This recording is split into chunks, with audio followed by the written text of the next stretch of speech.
ఇది శర్మ కుటుంబం. ఆ ఇంటి పెద్ద రామ్దేవ్ శర్మ.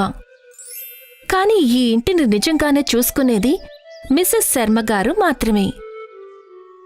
అమ్మా కోడలా. అత్తయ్య. అత్తయ్య, నేను నిన్ను కాదు రీమాను పిలిచాను. తను బజార్కు వెళ్ళింది కాస్త సామాన్లు కొనడానికి. అయితే సరేలే, నువ్వే నా కోసం టీ పెట్టి తీసుకురా. మావయ్య గారు, మీరు టీ తాగుతారా? ఇప్పుడు ఎలాగో పెడుతున్నావు కాబట్టి అదే చేత్తో నాకు కాస్త ఇయ్యమ్మా. అలాగే మావయ్య గారు. మిసెస్ శర్మకి 4 కొడుకులు, 4 కోడళ్లు. కాని ఆవిడ వీళ్లందరి మీద కూడా పెత్తనం చేస్తుండేది. ప్రతి నెల కొడుకులకి జీతాలు రాగానే వాళ్లు తమ సంపాదన మొత్తాన్ని తన తల్లి చేతుల్లో పెట్టేవారు. మిసెస్ శర్మకి చెప్పకుండా వాళ్లు తమ కోసం కాని తమ భార్యల కోసం కాని ఏమీ కొనుక్కునేవారు కాదు. అమ్మా, చాలా రోజులు బట్టి సునైనా కొత్త చీర కొనమంటుంది. నన్ను తన కోసం ఈ నెల్లో చీర కొనమంటావా? వద్దు, నువ్వు చీర కొంటే నీ అన్నదమ్ములకు కూడా కొనాలనిపిస్తుంది. ఇలా అయితే అందరూ ఎవరిష్టం వచ్చినట్టు వాళ్ళు ప్రవర్తిస్తారు. సరే అమ్మా. ఆ రోజు సాయంత్రం మిసెస్ శర్మ బజారుకు వెళ్లి ఆవిడ 4 చీరలు కొని తెచ్చింది. కోడలా, నేనా, సునైనా, రీమా, లత, మీరంతా ఎక్కడున్నారు? వస్తున్నాం అత్తయ్య గారు. నేనా, ఇది నీకోసం. రీమా, ఇది నీకోసం. లత, ఇది నీకోసం. ఇంకా అమ్మా సునైనా, ఇది ముఖ్యంగా నీకోసం. చాలా బాగుంది అత్తయ్య గారు. ఎంత అందంగా ఉంది. నేను ఇలాంటి చీర కొనాలనుకున్నాను. మీరంతా వెళ్ళి వంటకు సిద్ధం చెయ్యండి. సునైనా, నువ్వాగు, నేను నీతో మాట్లాడాలి. సరే అత్తయ్య గారు. మిగతా 3 కోడళ్లు వెళ్లిపోయారు. సునైనా, నువ్వు అందరికన్నా పెద్ద కోడలివి. నా తరువాత ఈ కుటుంబాన్ని ఒక్కటిగా ఉంచే బాధ్యత నీదే. మరి విక్రమ్ నాకు చెప్పాడు, అది నీకు కొత్త చీర కావాలన్నావంట కదా. కాని నేను తన్ని తేవద్దన్నాను. ఎందుకో తెలుసా? తెలీదత్తయ్య గారు. ఒకవేళ ఇవాళ నీకోసం తను చీర కొన్నాడనుకో, రేపు నవీన్ లేదా నితిన్ వాళ్ళు భార్యలకి నగలు తెస్తారు. ఈ విధంగా ఇంటి పద్ధతులు మారిపోతాయి. మీరు 4 నా కోడళ్లే, అలాగే మీ 4కి 4 సమానమే. అందుకే నేను మీ అందరి కోసం చీరలు కొన్నాను. ఇవాల్టి నుండి ఏం కావాలన్నా సరే నాతో చెప్పు, విక్రమ్కి చెప్పొద్దు. ఒకవేళ వీలైతే నువ్వు త్వరగా నీ బాధ్యతల్ని చూసుకోవడం మొదలుపెట్టు. సరే అత్తయ్య గారు. మిసెస్ శర్మ చాలా ప్రేమగా తన పెద్ద కోడలికి బాధ్యతగా ఉండడం నేర్పించింది. కొన్ని నెలల తరువాత రీమాకి ఒక కార్తో యాక్సిడెంట్ అయినప్పుడు తన చెయ్యి ఫ్రాక్చర్ అయింది. అప్పుడు మిసెస్ శర్మ స్వయంగా తన చేత్తో రీమాకి అన్నం పెడుతూ ఉండేది. నైనా చదువుకున్న అమ్మాయి, తను ఉద్యోగం చేద్దామని ఉండేది. ఇక తన భర్త బ్రిజేష్తో గొడవ పడుతోంది. అమ్మా, ఇక మీరే తనకి బోధపరచండి. తను ఉద్యోగం చేయాల్సిన అవసరం ఏముంది? నేనా ఉద్యోగం చేయటంలో తప్పే ఉందంట. ఒకవేళ తనకు చెయ్యాలనుంటే చెయ్యనివ్వు తనని. ఈ విధంగా మిసెస్ శర్మ కారణంగా నేనాకి కూడా ఉద్యోగం చేసుకుని తన కలల్ని నెరవేర్చుకునే అవకాశం దొరికింది. ఇక లతకి వంట చేయడం అంటే చాలా ఇష్టం. అందుకే మిసెస్ శర్మ తనకి రకరకాల వంటలు చేయడం నేర్పించింది. ఇవాళ మిసెస్ శర్మ 50వ పుట్టినరోజు. కోడలా. అత్తయ్య గారు, మీరిక్కడే కూర్చోండి. సరే కాని అసలు ఇక్కడ ఏం జరుగుతుందో నాకెవరైనా చెప్తారా? చెప్తాం. మిసెస్ శర్మ కోడళ్లు అందరూ కలిసి ఆవిడ కోసం ఒక పార్టీని ఏర్పాటు చేశారు. Happy birthday Mrs Sharma. ధన్యవాదాలు. ఇక ఈ బహుమతి స్పెషల్గా మా కోడళ్ల తరపున మా ప్రియమైన అత్తయ్య గారి కోసం. ఆ బహుమతి మిసెస్ శర్మ యొక్క పెయింటింగ్. దానిపై అమ్మ అని రాసుంది. నిజం చెప్పాలంటే ఈవిడ మా అత్తగారు కాదు, మా అమ్మ. ఇదంతా విని మిసెస్ శర్మ చాలా సంతోషించింది. ఇక ఆవిడ కళ్లల్లోంచి ఆనంద బాష్పాలు వచ్చాయి. ఆవిడ తమ 4 కోడళ్లని హత్తుకుంది.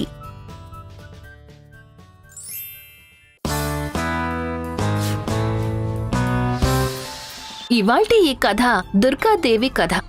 తన భర్త చనిపోయిన తరువాత దుర్గాదేవి ఒంటరిగా ఇంటిని నెట్టుకుంటూ వచ్చింది. దుర్గాదేవికి 3 కొడుకులున్నారు, ఓం, జయ్ ఇంకా జగదీష్. ఓం ఒక విద్వాంసుడు. తనకి వేదాలు బాగా తెలుసు. జై ఒక వ్యాపారి. ఇక జగదీష్ ఒక రైతు. తను దుర్గాదేవి గారి అన్ని పొలాలలో ధాన్యాన్ని పండిస్తూ ఉండేవాడు. కొన్నాళ్లకి దుర్గాదేవి తన 3 కొడుకులకి పెళ్ళిళ్ళు చేసింది. ఇక కోడళ్ళు వచ్చేసరికి ఇంట్లో ఏదో ఒక గొడవ జరుగుతూనే ఉండేది. కాని దుర్గాదేవి మాత్రం వీటన్నిటినీ పెద్దగా పట్టించుకునేది కాదు. కాని ఒకరోజు ఆ 3 కోడళ్ల గొడవ ఎంత పెద్దదైపోయిందంటే ఇక జగదీష్ భార్య జగదీష్ దగ్గరికి వెళ్ళింది. ఈ ఇంట్లో అందరూ తింటున్న భోజనాన్ని అది మీరే కదా పండిస్తున్నారు. అవును. అయితే మీరు మీ అమ్మని మీ వాటా కావాలని అడిగేయండి. అందరినీ ఎవరి పని వాళ్లనే చేసుకోనివ్వండి. అప్పుడే వీళ్ళకి మీరు పడే కష్టం గురించి తెలుస్తుంది. జగదీష్ తన భార్యకి నచ్చ చెప్పడానికి చాలా ప్రయత్నించాడు. కాని తను ఏ మాట వినలేదు. ఆఖరికి జగదీష్ తన తల్లి దగ్గరికి వెళ్ళాడు. అమ్మా, నాకు రోజూ జరిగే ఈ గొడవలతో విసుగు పుడుతోంది. నేను అనుకునేది ఏంటంటే మీరే మన ఆస్తి మొత్తాన్ని ఎవరి వాట వాళ్ళకి పంచేయాలి. అవునమ్మా, అదే మంచిది. నేను కూడా అదే అంటున్నాను. దుర్గాదేవి 3 బాగా చూసింది. అప్పుడు తను ఇలా అంది. సరే, ఒకవేళ మీరంతా ఇదే కోరుకుంటే మనం ఆస్తిని వాటాలు వేసేద్దాం. కానీ దానికంటే ముందు నా కోరికేంటంటే మనమంతా ఒక కుటుంబంలా కలిసి తీర్థయాత్రకు వెళ్ళి గంగలో మునిగి రావాలి. తిరిగి వచ్చాక నేను ఆస్తి పంపకాలు చేసేస్తాను. 3 అన్నదమ్ములు దీనికి ఒప్పుకున్నారు. ఇక కొన్నాళ్ల తరువాత వాళ్లంతా తీర్థయాత్రలకు బయలుదేరారు. ఓం డబ్బుల మూటని తన తల్లికిచ్చాడు. 2 రోజుల ప్రయాణం చేసిన తరువాత వాళ్లంతా గుడికి చేరుకున్నారు. అందరూ భగవంతుణ్ణి దర్శించుకున్నారు. ఇక ఆ తరువాత అందరూ గంగలో మునగడానికి చేరుకున్నారు. దుర్గాదేవి నీటిలో మునగగానే డబ్బుల మూటని నీళ్లల్లో వదిలేసింది. అందరూ నీళ్లలో మునగడమయ్యాక ఒడ్డున కూర్చున్నారు. హా, ఇక తీర్థయాత్ర అయిపోయింది. అలాగే గంగలో మునగడం కూడా. ఇక మనం ఇంటికి వెళ్ళి ఆస్తి పంపకాలు చేసుకోవడమే. హా, పదండి బయలుదేరదాం. కానీ ఏమైందమ్మా? ఆ డబ్బుల సంచి ఎక్కడ పోయింది? అది మీ దగ్గరే కదా ఉండేది. అవుననుకో, ఇప్పటిదాకా ఉండేది. కానీ ఇప్పుడు ఎక్కడా కనిపించట్లేదు. బహుశా గంగానదిలో పడిపోయిందేమో. అయితే ఇప్పుడు మనం ఏం చేద్దాం? మా దగ్గర అసలు డబ్బులే లేవు. ఇక మనం ఇంటికి ఎలా చేరుకుంటాం? భయపడకండి, నాకు 3 కొడుకులున్నారు. వీళ్ళు ఏదో ఒకటి తప్పకుండా చేస్తారు. ఓం, జై, జగదీష్, మేమంతా మీకోసం ఇక్కడే ఎదురు చూస్తూ ఉంటాం. వెళ్ళండి, వెళ్ళి డబ్బులు సర్దుబాటు చెయ్యండి. అలాగే అమ్మా. 3 అన్నదమ్ములు 3 దిక్కుల్లో వెళ్ళిపోయారు. ఓం ఒక ఊర్లోకి చేరుకున్నాడు. అక్కడ ఒకతను ఏడుస్తూ ఉన్నాడు. ఏమైంది బాబూ? మా నాన్నగారు మా ఆస్తిని మా 4 అన్నదమ్ములకి సమానంగా పంచేశారు. కేవలం ఒక పెళ్లి ఉండిపోయింది. అప్పుడు సర్పంచ్ గారు ఏం చెప్పారంటే ఆ పిల్లికి ఉన్న ఒక్కొక్క కాలు మా అందరికీ చెందుతుందని. 2 రోజుల క్రితం పిల్లికి నాకు చెందే కాలికి దెబ్బ తగిలింది. అప్పుడు నేను దానికి నెయ్యిలో ముంచిన గుడ్డ కట్టాను. పిల్లి ఆ గుడ్డతోనే పొయ్యి దగ్గరకు వెళ్ళిపోయింది. అప్పుడు ఆ గుడ్డకి నిప్పంటుకుంది. ఇక ఆ పిల్లి చూస్తుండగానే బోలెడన్ని ఇళ్ళని తగలబెట్టేసింది. ఇక వాళ్ళంతా నన్ను నష్టపరిహారం ఇవ్వమని అడుగుతున్నారు. మరి నువ్వే చెప్పు, నన్ను ఏం చేయమంటావు? ఒకవేళ నేను నీ సమస్యను పరిష్కరిస్తే నువ్వు నాకేమిస్తావు? నా దగ్గర 4 ఎద్దుల బళ్ళున్నాయి. నేను 2 నీకు ఇచ్చేస్తాను. అయితే సరే. అయితే నువ్వు నీ 3 అన్నదమ్ముల్ని మిగతా ఊళ్ళో వాళ్ళని ఇక్కడికి రమ్మను. ఊళ్ళో వాళ్లంతా ఒక చెట్టు కింద పోగయ్యారు. ఏంటి, నిజంగానే మదన్ ఆ పిల్లికి తనకు చెందిన కాలికే గుడ్డ కట్టాడా? అవును. తను ఎందుకు గుడ్డ కట్టాడు? ఎందుకంటే పిల్లికి ఆ కాలికి దెబ్బ తగిలింది. అయితే పిల్లి ఆ కాలుతో సరిగా నడవలేకపోతోందన్నమాట. మరి తను ఎలా నడిచింది? ఎందుకంటే తన మిగతా 3 కాళ్ళు బాగున్నాయి కాబట్టి. అందుకే పిల్లి నడవగలిగింది. అంటే మిగతా 3 కాళ్ళు బాగున్నట్టే కదా. అందుకే ఆ పిల్లి ఊరంతా నిప్పు పెట్టగలిగింది. అందుకే ఆ మిగతా 3 కాళ్ల యజమానులే ఆ నష్టపరిహారం చెల్లించాలి. నువ్వు చెప్పేది నిజమే అనిపిస్తోంది. ఓం మదన్ సమస్యని పరిష్కరించాడు. ఇక అతనికి 2 ఎడ్ల బళ్ళు వచ్చాయి. ఇక జై నది ఒడ్డుకి చేరుకున్నాడు. అక్కడ రాజుగారు ఏదో దండోరా వేయిస్తున్నారు. ఎవరైతే నాకు ఈ ఏనుగు బరువును సరిగ్గా చెప్తారో నేను వాళ్లకు 1000 బంగారు నాణేలు బహుమానంగా ఇస్తాను. జై వెంటనే రాజుగారి దగ్గరికి చేరుకున్నాడు. మహారాజా, నేను ఈ పని చేయగలను, కానీ నాకు ఒక పడవ, అలాగే బోలెడన్ని ధాన్యపు మూటలు కావాలి. అలాగే. మహారాజు జైకి పడవనిచ్చారు. ఇప్పుడు ఈ పడవని నీళ్లలోకి పంపించండి. ఇక ఆ ఏనుగుని దీంట్లో కూర్చోపెట్టండి. సైనికులు ఆ ఏనుగుని పడవలో కూర్చోపెట్టారు. ఎక్కడి వరకు అయితే ఆ పడవ మునిగిందో అక్కడ దాకా పొగ్గుతో ఒక గీత గీశాడు. ఇక మీరు ఏనుగుని బయటకు తీసేయండి. ఇక ఈ పడవలో ధాన్యపు మూటలు నింపండి. సైనికులు ఏనుగుని బయటికి తీశారు. అలాగే పడవలో ధాన్యపు మూటలు నింపడం మొదలుపెట్టారు. ఎప్పుడైతే పడవ ఆ గీత దాకా మునిగిందో అప్పుడు చాలు చాలు, ఇప్పుడు ఈ ధాన్యపు మూటలన్నింటినీ తూకం వేయండి. సైనికులు ఆ బస్తాలను తూకం వేయడం మొదలుపెట్టారు. మహారాజా, 3000 కిలోలు. అయితే మహారాజా, ఈ ఏనుగు బరువు 3000 కిలోలన్నమాట. చాలా బాగుంది జై. ఇదిగో నీ బహుమతి. జైకి 10,000 బంగారపు నాణాలు దొరికాయి. జగదీష్ ఒక పొలానికి చేరుకున్నాడు. అక్కడ కొందరు మాట్లాడుకుంటూ ఉన్నారు. నీ సమస్య ఏంటో చెప్పు. ఈ పొలంలో నీళ్లు చాలా వేగంగా పారుతున్నాయి. ఏ పంట కూడా నిలవడం లేదు. ఏం చేయాలో అర్థం కావట్లేదు. నేను ఈ సమస్యని పరిష్కరించగలను, కానీ నాకేంటి లాభం? నేను నీకు 2 బస్తాల ధాన్యం ఇంకా పప్పులు ఇవ్వగలను. సరే, అయితే నాకు బోలెడన్ని కొబ్బరి తొక్కలు కావాల్సి ఉంటుంది. సరే. జగదీష్ ఆ కొబ్బరి తొక్కల్లో ధాన్యాన్ని నాటాడు. ఇక వాటిని తడిగా ఉన్న మట్టిలోకి పాతాడు. అలా చేసి తను ఒక చిన్న భూమిలో ధాన్యాన్ని నాటి చూపించాడు. ఇక ఇలాగే పొలమంతా మీరు పాతేయండి. జగదీష్కి అతను 2 బస్తాల ధాన్యం ఇచ్చాడు. 3 అన్నదమ్ములు తల్లి దగ్గరికి తిరిగొచ్చారు. ఇదిగో అమ్మా 2 ఎడ్ల బళ్ళు. ఇదిగో తీసుకోండి బంగారు నాణాలు. అలాగే ఇదిగో 2 బస్తాల ధాన్యం. మీ 3 అన్నదమ్ములు 3 రకాలుగా ఏర్పాట్లు చేశారు. జగదీష్, నువ్వొక్కడివే పనిచేసి ఇంటిని నడిపిస్తున్నాననుకుంటున్నావు, కాని అది నిజం కాదు. చూడు, ఓం ఎడ్లబళ్ళు తీసుకొచ్చాడు. ఇక జై బంగారు నాణాల్ని, ఇక నువ్వేమో ధాన్యం తీసుకొచ్చావు. నాకర్థమైందమ్మా. అయితే ఇప్పుడు కూడా మీ 3 విడిపోదాం అనుకుంటున్నారా? లేదమ్మా, మాకు అర్థమైంది. మేం విడిగా ఉన్నా కలిసుంటేనే సంపూర్ణమవుతాం. చాలా మంచిది. ఈ విధంగా దుర్గాదేవి తన 3 కొడుకుల్ని విడిపోకుండా ఆపగలిగింది. ఇక వాళ్ల 3కి వాళ్ల విలువ తెలిసేలా చేసింది.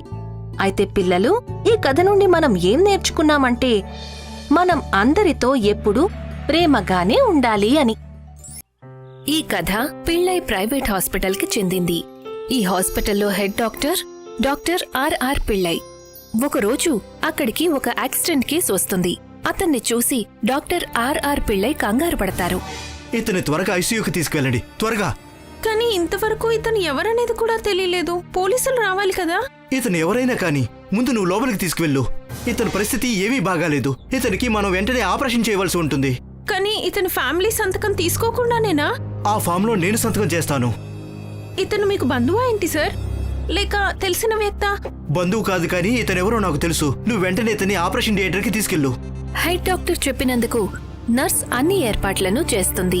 తర్వాత డాక్టర్ ఆర్ఆర్ పిళ్ళై ఆ వ్యక్తికి ఆపరేషన్ చేస్తారు. ఆపరేషన్ కొన్ని గంటల పాటు జరుగుతుంది. ఇవాళ ఆపరేషన్ చేసేటప్పుడు డాక్టర్ ఆర్ఆర్ పిళ్ళై కంగారుగా ఉంటారు. సార్, ఏదైనా సమస్య?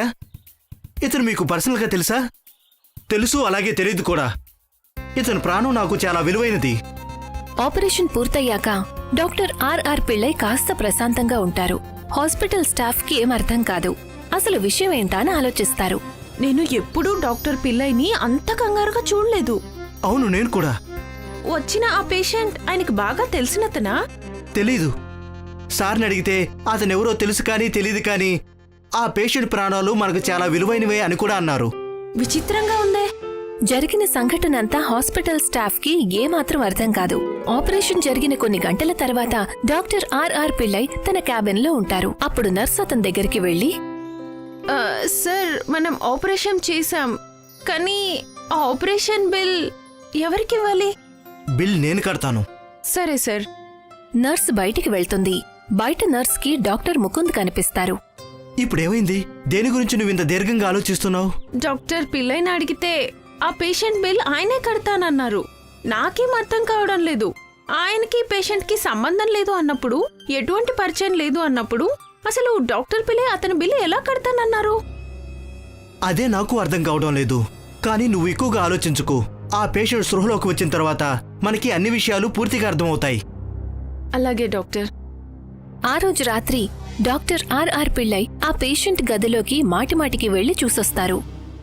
ఇంకా స్పృహలోకి రాలేదా? సార్, మనం ఏదైతే మొత్తు ఇచ్చామో దానివల్ల కనీసం 24 గంటలైనా మత్తులోనే ఉంటారు. నాకు తెలుసు. డాక్టర్ ఆర్ఆర్ పిళ్ళై అక్కడి నుంచి వెళ్లిపోతారు. ఖచ్చితంగా ఏదో ఉంది. ఈ వ్యక్తి డాక్టర్ పిల్లైకి కావలసిన వ్యక్తి.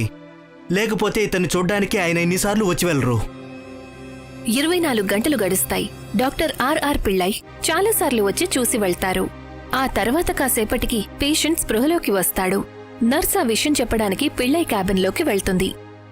డాక్టర్, ఆ పేషెంట్ స్పృహలోకి వచ్చారు. నిజంగానా? డాక్టర్ పిళ్ళై పరిగెత్తుకుంటూ ఆ పేషెంట్ గదిలోకి వెళ్తారు. అతను క్షేమంగా ఉండటం చూసి భగవంతుడికి ధన్యవాదాలు తెలుపుతారు. నర్స్, మీరు నాకు ఆపరేషన్ జరిగిందని చెప్పారు కదా, మరి నేను ఎంత డబ్బు కట్టాలి? మీ బిల్ని ఆల్రెడీ కట్టేశారు. ఎవరు కట్టారు? నేను. మీరా? మీరు నాకు తెలుసా? బహుశా మీరు నన్ను గుర్తుపట్టినట్లేరు. లేదు, మనం ఎప్పుడైనా కలిశామా? కలిశాం. సరిగ్గా 10 సంవత్సరాల క్రితం నేను నా కుటుంబంతో కలిసి అడవిలోకి ట్రెక్కింగ్ కోసం వెళ్ళాం. మేము అంత రాత్రివేళ చీకట్లో అడవి నుండి మా కారులో తిరిగి వస్తున్నాం. అప్పుడు ఉన్నట్టుండి మా కారు ఆగిపోయింది. నేను కార్ని స్టార్ట్ చేయడానికి ప్రయత్నం చేస్తుండగా నా కుటుంబం మొత్తం కారులో నుంచి బయటకు వచ్చింది. అంతలో ఉన్నట్టుండి తోడేళ్ల గుంపు అక్కడికి వచ్చింది. తోడేళ్లు మా మీద దాడి చేయడానికి వచ్చాయి. మేమందరం భయపడిపోయాం. నేను నా కుటుంబాన్ని కాపాడుకోవడానికి ప్రయత్నం చేశాను. కానీ ఆ తోడేళ్లు నాకంటే బలంగా ఉన్నాయి. ఎప్పుడైతే అవి నా మీద దాడి చేయబోతుండగా అప్పుడు ఉన్నట్టుండి భగవంతుడి రూపంలో మీరు అక్కడికి వచ్చారు. మీ చేతిలో ఒక కాగడా ఉంది. దానితో మీరు ఆ తోడేళ్లను భయపెట్టి తరివేశారు.